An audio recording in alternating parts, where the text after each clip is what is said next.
বান্ধবী এসেছিল কালকে বিকেলবেলায়। তো বিকেলটা অনেক ভালো কেটেছে আলহামদুলিল্লাহ। অনেক দিন ধরে আসার কথা ছিল মাহমুদার, তানির আর জুইয়ের। তো জুই আগেই বলেছে যে ও আসতে পারবে না, ওর ছেলেকে নিয়ে সে অনেক ব্যস্ত। তো শুক্রবার দিনও তার সময় হয় না আসার জন্য, কিন্তু তানি বলেছিল সে আসবে। তো লাস্ট মুহূর্তে সেও আসতে পারেনি, সে চলে গেছে তাদের গ্রামের বাড়িতে। তো মাহমুদাই একাই এসেছে তার মেয়েকে আর ননদকে নিয়ে। তো ননদ আসাতে আমার ছেলে এত খুশি হয়েছে। আর আমার বান্ধবীর মেয়েটা মাশাল্লাহ কিউট, পাকনা বুড়ি একটা। তো সে আসছে আমার সাথে টিকটক করতেছিল। তো টিকটক করার সময় একটা গান আসছে, যে সে বলতেছে এই গানটা নাকি তার ভালো লাগে না। তো তার জন্য সে লিপসিং করে নাই, আমিও তো অবাক। তো যাই হোক, সে আমার সাথে একটু ভিডিও করেছে। এখন আমি আর আমার বান্ধবী আর বান্ধবীর ননদ তিনজনে মিলে একটা টিকটক ভিডিও বানাই।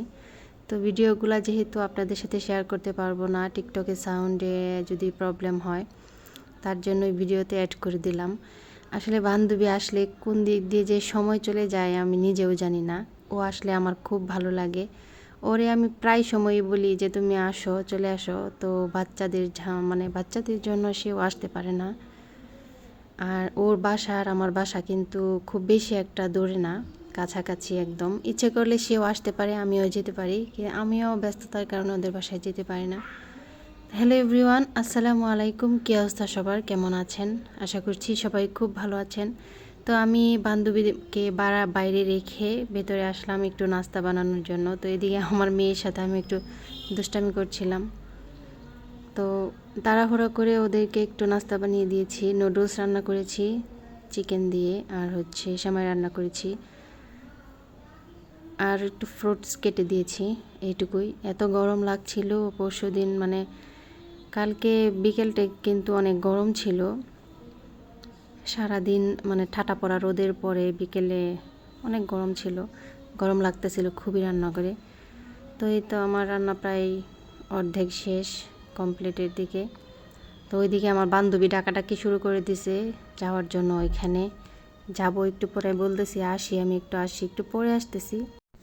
তানি, তোমাকে অনেক মিস করেছি আমরা, জুইকেও অনেক মিস করেছি। তোমাদের সাথে যতদিন থেকে পরিচয়, ততদিন নিয়ে তোমাদের কথা খুবই মনে পড়ে। আর একজন যদি কেউ বাসায় আসে, যদি মাহমুদা আসে, তো তোমাদেরকে খুব মিস করি। একা একা আসলে জুই আসলেও তোমাদেরকে মিস করি। তো সবাই একসাথে কবে হব জানি না, খুব শীঘ্রই মিট করব, তিনজন একসাথে, চারজন একসাথে। তো আমার রান্না প্রায় কমপ্লিট। ওইদিকে তো আমার বান্ধবী খুব জোরে জোরে ডাকতেছিল, আসো বাইরে আসো।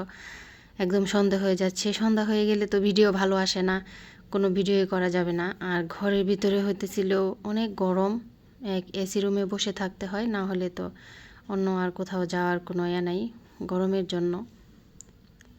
তো বান্ধবী যখন ঘরের ভিতরে ঢুকলো তখনই কারেন্টটা চলে গেল। ভাগ্যিস বাসায় আইপিএস ছিল, না হলে তো একদম গরমে শেষ হয়ে যেতাম। এই তো আমার রান্না কমপ্লিট। এখন সেমাইটা রান্না করব।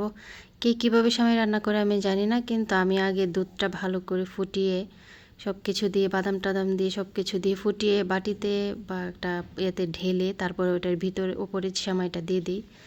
তো ওদেরকে আমাদের দোতলায় নিয়ে গেলাম দোতলাটা দেখার জন্য। ও মাহমুদার ননদ কিন্তু আমাদের দোতলাটা দেখে নাই, তো ওদেরকে নিয়ে আসলাম দেখানোর জন্য। তোরা খুব পছন্দ করেছে। দোতলায় এত গরম ছিল, তো তাড়াহুড়া করে তাড়াতাড়ি নিচে নেমে চলে আসলাম।